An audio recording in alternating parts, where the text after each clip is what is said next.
Hi, James from engVid. I was going to try and do a shoe and a book joke, but I didn't think it would go well. But Mr. E's saying to me, I got to hand it to you, right? You tried. Yeah, I did try. Unfortunately, it failed. Today, I want to teach you about body parts as verbs and how certain parts of our body, from our hands to our mouths to our heads, can be used as verbs and have a meaning. Now, before I go any further, I want to say two things. Thank you to Baz and Tomo.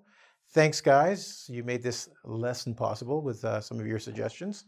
And if you guys have suggestions for me at all for lessons, please don't hesitate. Go to engVid, www.engvid.com, and just say, can you teach this, this, and this, or could you help us with? And you might get your name on the board. Now, I'm going to move on to our lesson, but just to point out, because you grammar heads out there will say, he wrote gotta, and that's not a word in English. You're right. This is slang.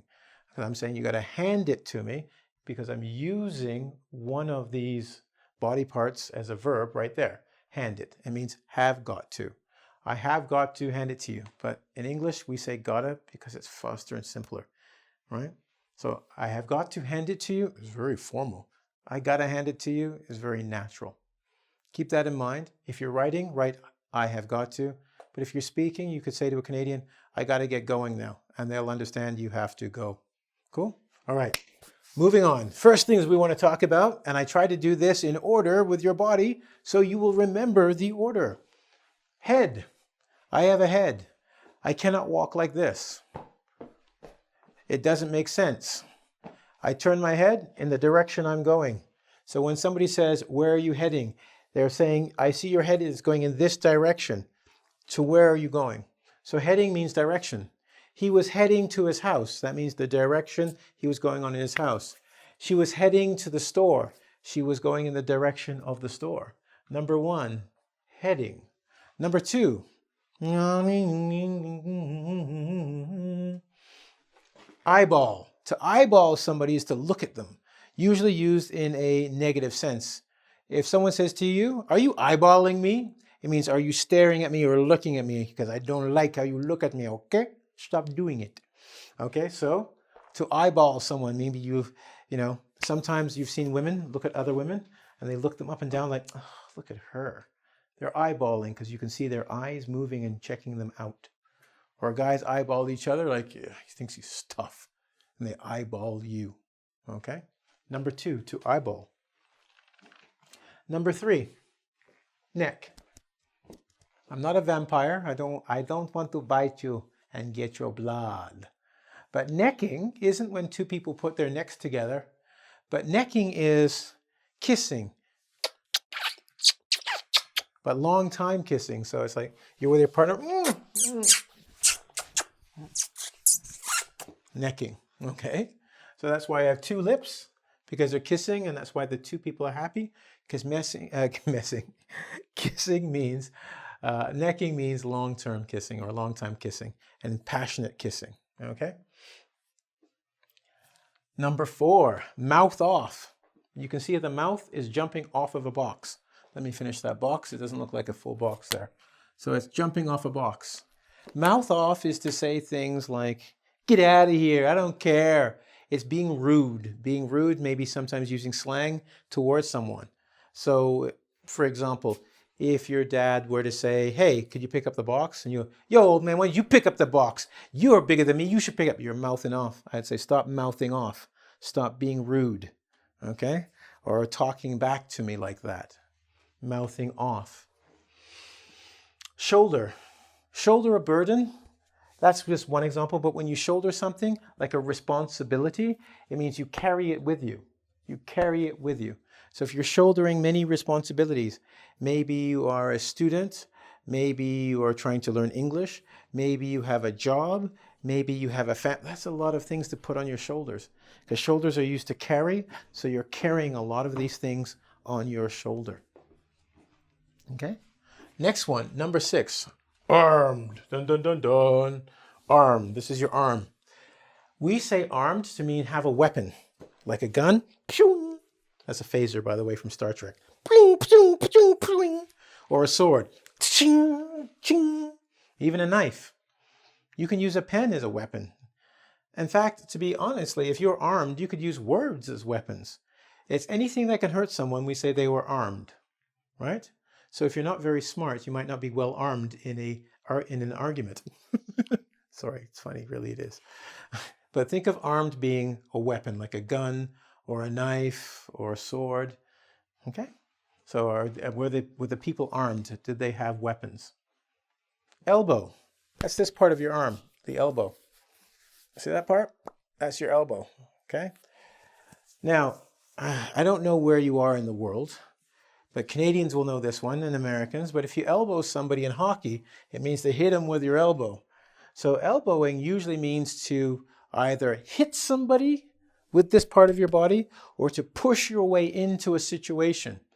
And it means there's a physical contact or a little bit of violence, because if I elbow into the room, it means I'm going, excuse me, excuse me, excuse me. And I use these to get room. Or if I elbow past you, you're standing here and I go, excuse me, gotta go. And I will hit you with my elbow to make you move. All right? But if you watch hockey, elbows happen all the time. Okay? So elbow someone. Now, because this is YouTube, I'm going to give you the finger. But it's not this finger, it's another finger. This finger here. But I'm not allowed to show it on network TV or kids, the kids channel. So give someone the finger. It's not this finger. Okay, don't use this finger. Don't use this finger. Don't use this finger. Don't use this finger. Use this one. But I have to illustrate it like that. It means to tell someone to go away in a very strong way. In fact, you might say it's the F word. You can go find it out for yourself. But if you go like this, hey, you, and I give you the finger, I probably will have to run away because you're going to probably want to hit me back. Okay? So go figure out what the finger is. Number 9, butt in line. Okay, I don't know if you can see my butt. That's my bum bum. Oh, you can't see it. So, hang on a second. The things I do for engVid. Okay, dun, dun, dun. Okay, so that is my butt. Get a good look, okay? To butt in line means to take this thing and to push your way in line. What do I mean? I mean there is a line. Oops, sorry. Give me a second. Told you, all the stuff I do for engVid. There is a line, and everyone's lined up nicely, and you're like, remember elbow? You elbow, excuse me. And people go, you can't butt in line. Your butt has to go back where everyone else at the end. Damn it. Because if you butt in line, you try to get in line when you shouldn't. Don't try that in England. The queue is everything. Do that in England, they'll all say, excuse me, right, you can't butt in line. No, sorry, you can't invade the queue like that. Go to the back of the line like everyone else. Right? They don't play in England. And number 10, skinned alive. How do I explain skinned alive to you? You know what it is. Actually, you don't. To be skinned alive means somebody, this is my skin, see the skin? Skin is what covers your whole body on the outside. It means while you are alive, like I am alive, they take a knife and they cut off all of your skin. Do you go, ooh? Yeah, you never want to be skinned alive. But if someone's being skinned alive, it's an expression we mean to show that what is happening is very painful to the person experiencing it, right? It's almost like being killed. You know, I felt like I was being skinned alive when they were asking me these questions. It was very painful because to have your skin cut off while you're alive, not something I've ever, no, of course I've never gone through it. And nor do you want to go through it, okay? Skinning someone alive means to put them through extreme pain, right? Cool. I think we've done 10 of these. So I think it's time, if you remember. So let's go quickly through it. Heading, direction. Eyeball, look in a bad way. Necking, kissing for a long time. Mouth off, be rude, remember? So these are the verbs that they're going to, mouthing off. You're being rude to someone. You know? Shoulder a burden, carry. Carry something heavy, like responsibility. Armed, right? Can be armed to the teeth. Many weapons, phasers and swords. Words for smart people. Elbow somebody, get that room in there. Get that elbow happening. Give somebody the finger.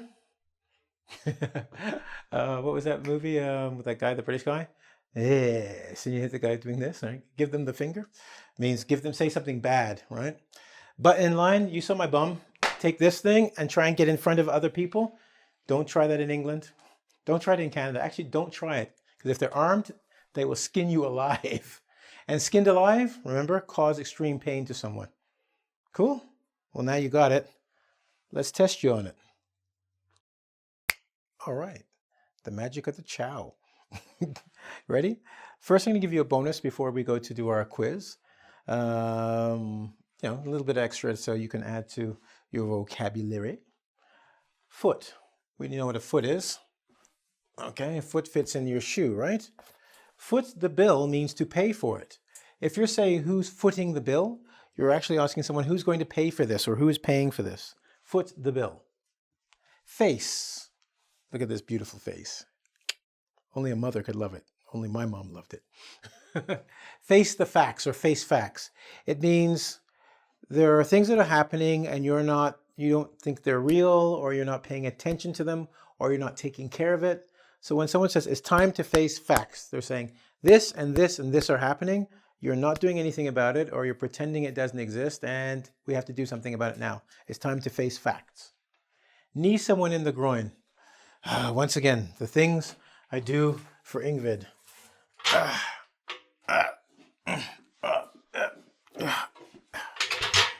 I need to get danger pay. Okay. This is my knee. To knee someone is hit him with the knee. Hit him with the knee. Your groin is here. I'm sure that will be blacked out, but it's the thing between your legs that can hurt you. So if someone knees you in the groin, it means they will kind of kick you, but with their knee into your special area. Let's just call it that, okay? So it's a pooyah to the special area. But you can also knee somebody in the head. You can knee them in the stomach. You can knee them in the back. You can use that part of the body and hit anyone, like a kick. Okay, it means to hurt someone. I got kneed in the groin while playing soccer. Somebody hit their knee in my you-know-what. Now, normally I do a quiz. I usually have blanks, spaces, and I ask you to look at the space and tell me the word. Today it's different for you visual people. You people who learn best by seeing pictures and visuals. I'm going to give you a shot today. So I have the picture, and I want you to tell me what the word would be, the corresponding word. Each one has a picture of the body we were talking about, but now you have to use it properly in the sentence so that show that you understand. And in doing that, you have to use the proper verb tense. So head might be heading or headed, right? Or heads. Be careful. Okay, so we ready? Let's start off. One day, our hero, Mr. E, you know that, so this is Mr. E, was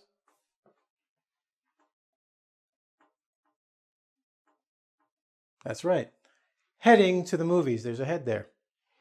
When he saw a couple in the movie line. For those of you who don't know, a couple is it could be a boy and girl or what have you, a married couple that are together, in a relationship, a couple, right? In that case, a couple. They were holding hands and they started what?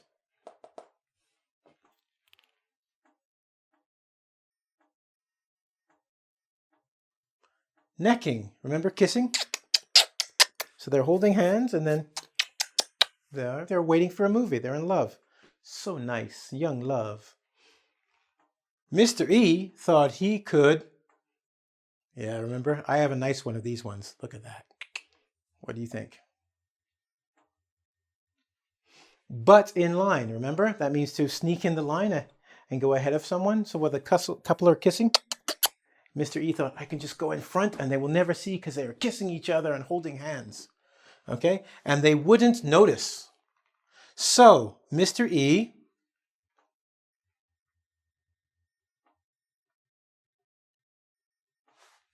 remember that part of your arm? Elbowed past them. So they're kissing you. Excuse me. I made it. He's such a worm. Mr. E elbowed past them, but other people saw him and eyeballed Mr. E. So they're like, oh, what are you doing? Why are you going in the line? That's not your place. Get back. Oh, move back. Okay, they eyeballed him. So Mr. E, remember, this is the funny part because he has no hands. But so Mr. E gave them the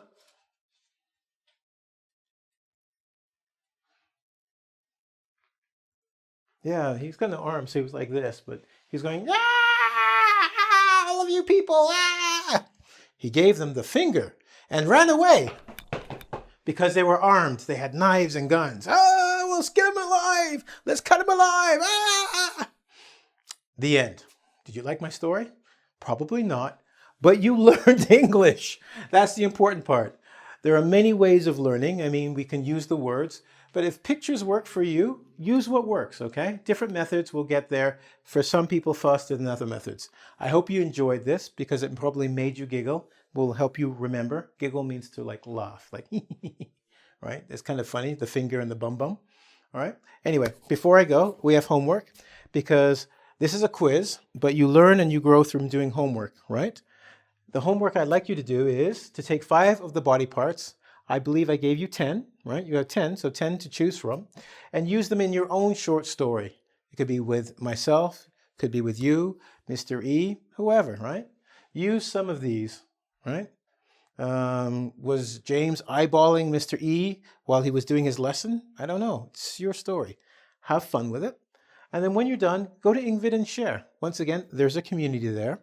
You can tell people your story, and they might say, hey, this is a good one, but I did this, and you can learn from each other. You might even exchange a few new ones that I didn't give you. Anyway, I got to go. And as always, I want you to go to www.ing, as in English, vid, as in video.com, engVid, where you can do the quizzes there. And I look forward to seeing you, and you can see other people that I work with. Right? Anyway, it's been a good day. Don't forget to subscribe somewhere around here, and I will see you soon.